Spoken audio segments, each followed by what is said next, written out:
Good morning, friends. Welcome to the morning report on the Working Actor NYC. We're live on YouTube. We're live on Facebook.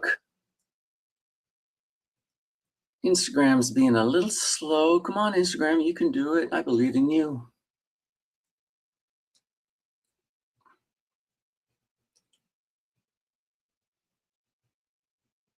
Oh, let's clean that up a smidge.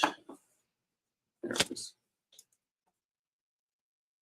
That's better. All right.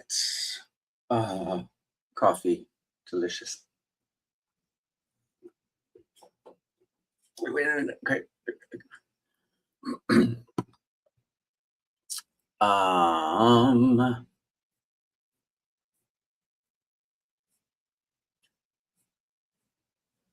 right.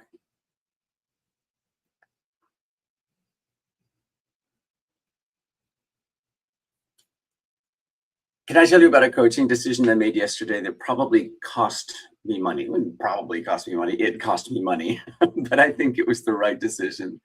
Good morning. This is the morning report from the Working Actor NYC. It is Thursday, June 9th, and this is your spot for real life stories, strategies, insights to help you build a sustainable, successful acting career. Cowboy up joined, Jacob here, Bryce, welcome. Let me know what you're working on in your acting career today. Let me know where you're coming from too. As a lot of you know, one of the things that I do is I am a coach for actors. I do acting career coaching, and yesterday I had a coaching conversation. I had two coaching conversations that couldn't have been more different. And they reminded me that the same advice isn't right for every actor. Every situation is unique. I met with one actor who had been away from acting for a while. They have clear and specific goals as an actor. Oh, as a creator, I should say. They have very clear and specific goals as a creator. But they hadn't been in the acting lane for many years. And they do have a specific goal as a creator, developing a script into a film or TV piece and performing in that. And they have a venue in mind and a creative team in mind. All of that focus is exactly correct. I feel like that is being specific about what you want helps you figure out how to get there, right? And could I have sold a career coaching? Sure, but I don't think that's what she needs right now. Before you build a career, let's make sure you remember why you love acting, right? And so I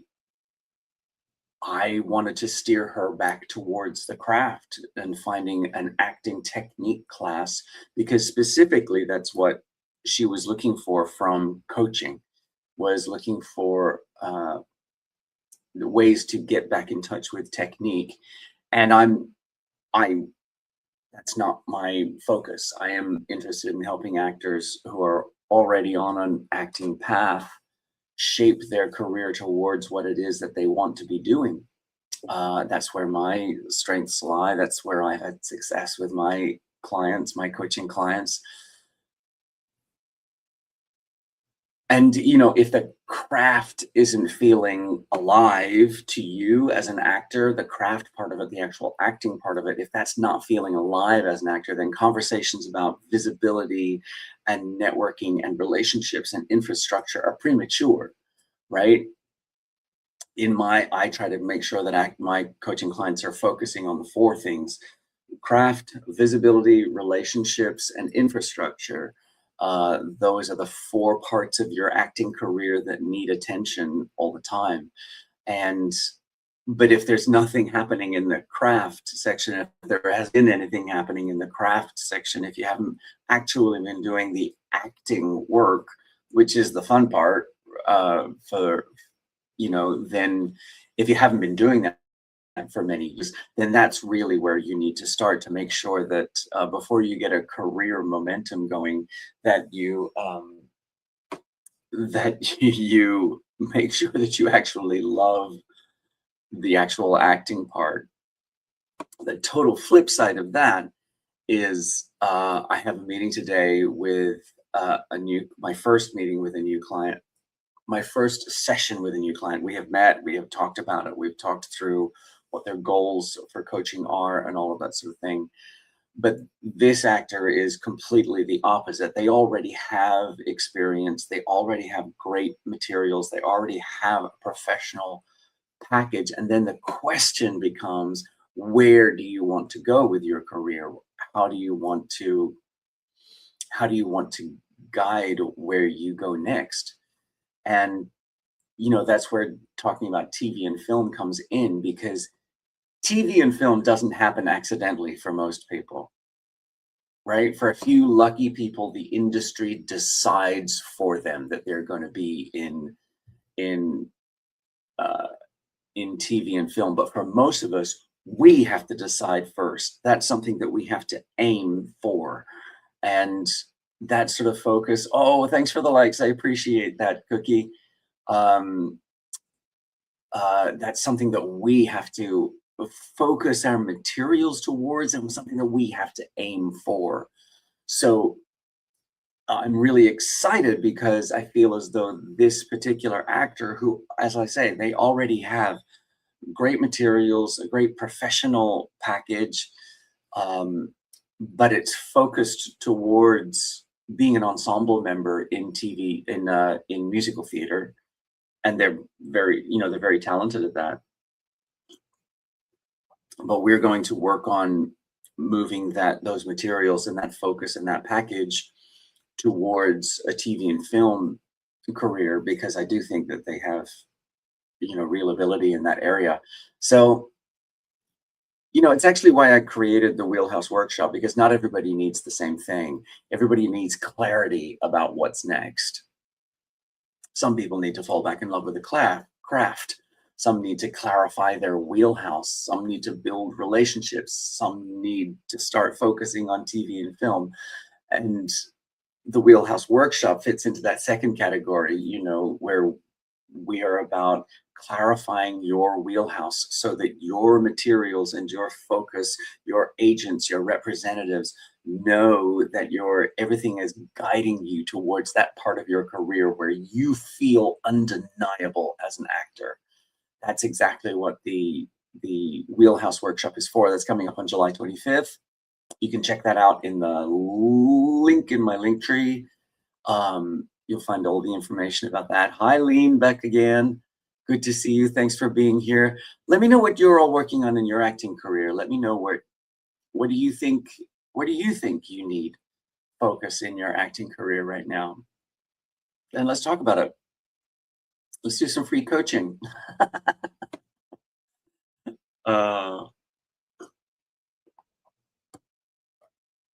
Apart from that, the auditions are slow, but I'm focusing on.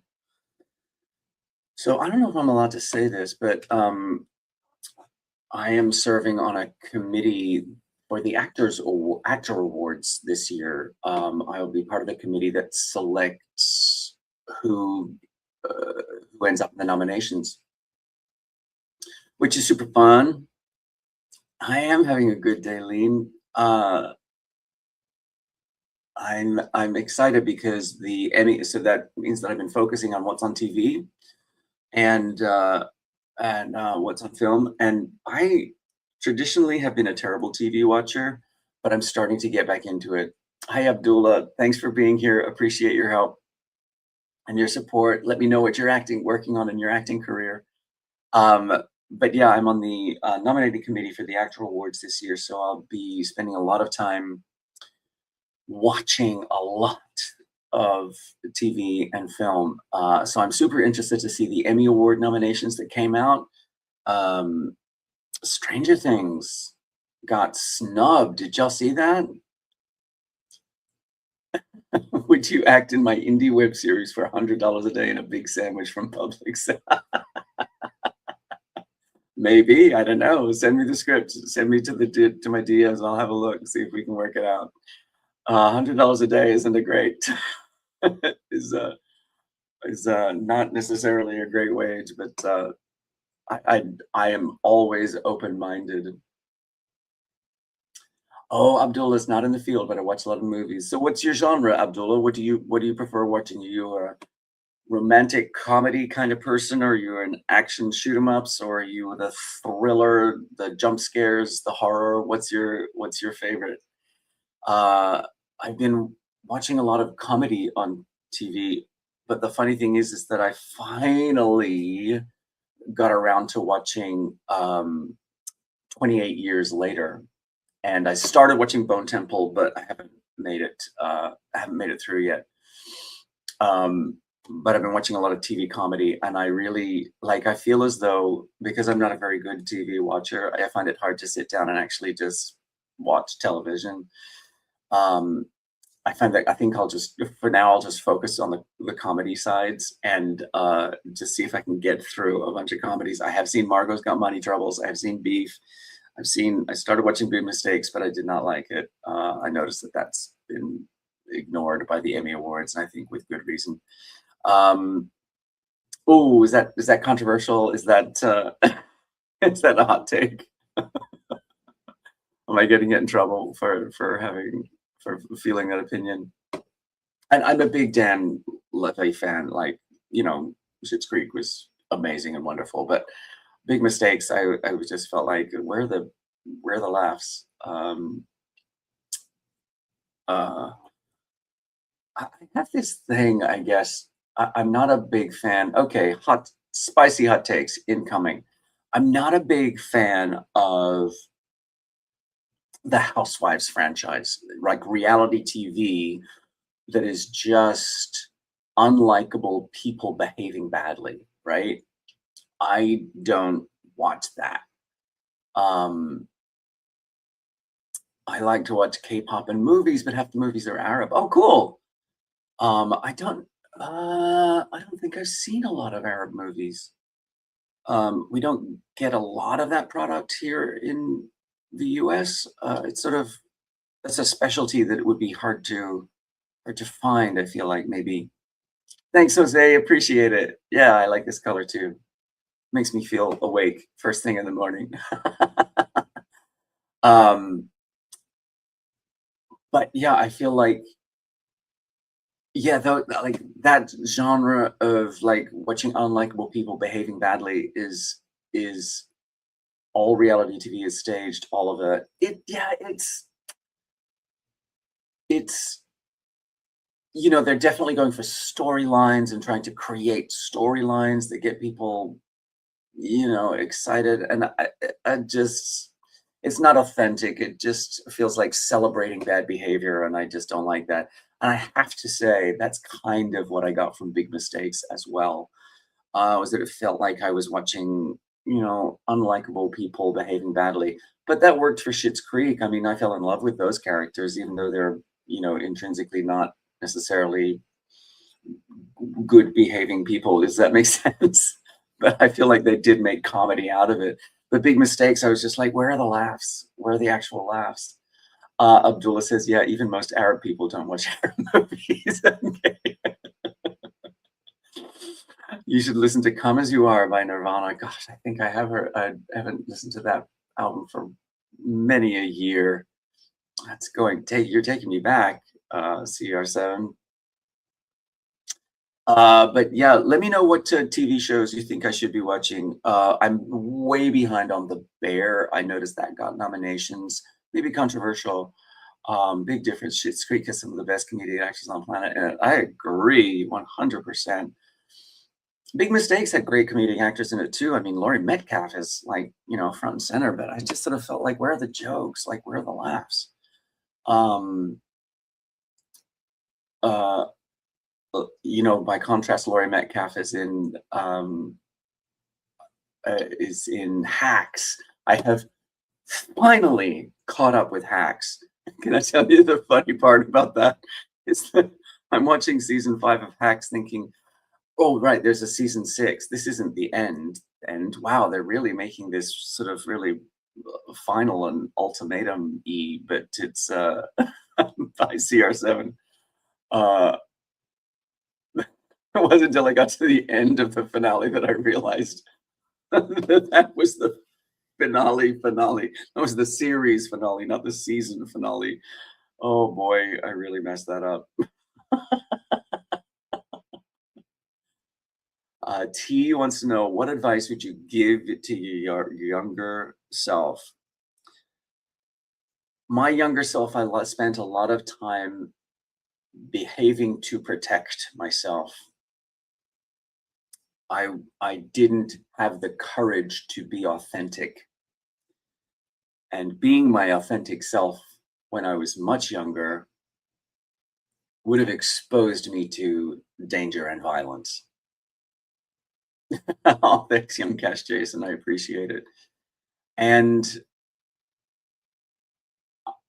I had to get through my teenage years before I could able to start being my authentic self. But the difficulty is that when I started being my authentic self in my late teens and early 20s, I had already practiced being what I thought people wanted me to be so hard that it was very difficult for me to let go of that. And I wish I had just become my authentic self way earlier and spent less time worrying about what other people thought of me. And yeah, T, so uh, I think that there is a case to be made for making sure that you are safe before becoming your authentic self. But then when you are safe, embrace all of who you are. And I pleasing other people does not lead to happiness. Serving other people leads to happiness, but pleasing other people doesn't lead to happiness because it means that you're hiding yourself. That's the difference. So let me know if that makes sense, T. CR7, watch the Vampire Diaries. Dude, you're taking me back. You got all these old school hits over here, CR7. But yeah, I have a lot of TV to watch. Okay, so should I be watching The Pit? Tell me if I should be watching The Pit. Almost everyone I asked said the same things. Thank you a lot, sir. AT. You got this, buddy. Keep going. You got this. Um, but make sure you're safe. Yeah, make sure you're safe. That's the main part. Um, so The Pit, I need to be watching. There's a whole lot of comedies that I need to watch. I'm way behind on Stranger Things. And even though it wasn't nominated for any Emmy Awards, I'm probably gonna watch it too because I just really enjoy that genre. That sort of strange, otherworldly uh type of content that makes me happy. I also got to get to the movies. Can I? Okay, here's a confession. I still haven't seen Backrooms. I still haven't seen Obsession.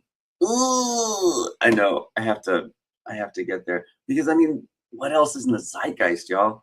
And we're about to have a huge couple of weekends on at the movie theater with Spider-Man and what's the other one big one? No, the other enormous film that's about to come out.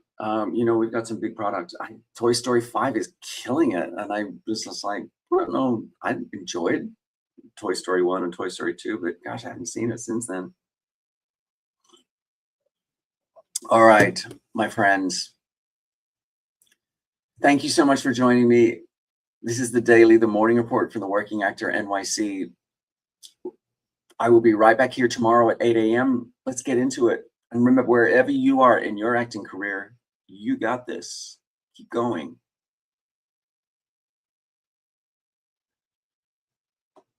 All right, friends, I will see you tomorrow morning at 8 a.m. Come on back for more The Daily from the Working Actor NYC.